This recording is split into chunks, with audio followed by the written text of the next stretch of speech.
ಓಂ ಗುರುಭ್ಯೋ ನಮಃ. Hi friends, ನಾನು ಸಂಗೀತ. ವೆಲ್ಕಮ್ ಟು ಮೈ ಚಾನಲ್ ರಾಶಿ ಮತ್ತು ನಕ್ಷತ್ರ. ಇವತ್ತಿನ ಟಾಪಿಕ್ ಬಂದು ದೋಷ. 4 ಥರದ ದೋಷ ಈಗ ಸದ್ಯಕ್ಕೆ ಮಾರ್ಕೆಟಲ್ಲಿರೋದು ನನ್ನ ಪ್ರಕಾರವಾಗಿ ಪಿತೃದೋಷ, ಕುಜದೋಷ, ಸರ್ಪದೋಷ, ಶನಿ ದೋಷ. ಪಿತೃದೋಷ ಅಂತ ನಿಮ್ಗೇನಾದರೂ ಯಾರಾದರೂ ಹೇಳಿದ್ರೆ ದೊಡ್ಡ ದೊಡ್ಡ ಪೂಜೆ ಮಾಡ್ಸೋಕೆ ಹೋಗಬೇಡಿ. ಪಿತೃಪಕ್ಷದಲ್ಲಿ 15 ದಿನದಲ್ಲಿ ನಿಮಗೆ ವರ್ಷಕ್ಕೊಂದ್ಸಲ ಸಿಗುತ್ತಲ್ಲ, ಆವಾಗ ಒಂದು 3 ಜನಕ್ಕೋ 5 ಜನಕ್ಕೋ ಬಡವರಿಗೆ ದವಸ ಧಾನ್ಯನೋ ಅಥವಾ ಬಟ್ಟೆನೋ ನಿಮ್ಗೇನು ಅನ್ಸುತ್ತೆ ಅದು ದಾನ ಮಾಡಿ.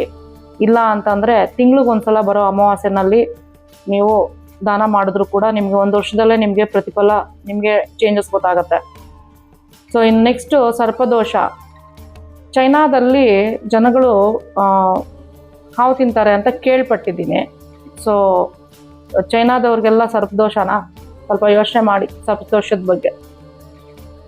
ಇನ್ನು 3ನೇದು ಕುಜದೋಷ, ಮಂಗಳ ಯಾವ ಮನೆಯಲ್ಲಿ ಕೂತ್ಕೋತಾರೆ ಅದ್ರ ಪ್ರಕಾರವಾಗಿ ನಿಮಗೆ ಫಲ ಸಿಗೋದು. ಆದ್ದರಿಂದ ಮಂಗಳ 1ನೇ ಮನೆಯಲ್ಲಿ ಲಗ್ನದಲ್ಲೇ ಕೂತ್ಕೊಂಡ್ರೆ ಆ ವ್ಯಕ್ತಿ ತುಂಬ ಆ್ಯಕ್ಟಿವ್ ಆಗಿರ್ತಾರೆ. 7ನೇ ಮನೆಯಲ್ಲಿದ್ದರೆ ದೋಷ ಅಂತ ಹೇಳ್ತಾರೆ, ಮದುವೆ ಆಗಲ್ಲ ಅಂತಾರೆ. ಅದರ ಯಾವುದೂ ಇಲ್ಲ. ಓನ್ಲಿ ಥಿಂಗ್ ಆ ದಶ, ಆ ಭುಕ್ತಿ, ಅಂತರ್ಭುಕ್ತಿ, good time and bad time ಅಷ್ಟೇ. ಇನ್ನು 4ನೇದು ಶನಿ ದೋಷ. ಕರ್ಮಫಲದಾತ, ನ್ಯಾಯ ದೇವತೆ, ಮಂದಗತಿ, ಅದೇ ನಮ್ಮ ಶನಿ ಮಹಾರಾಜ, ಶನಿ ದೇವ.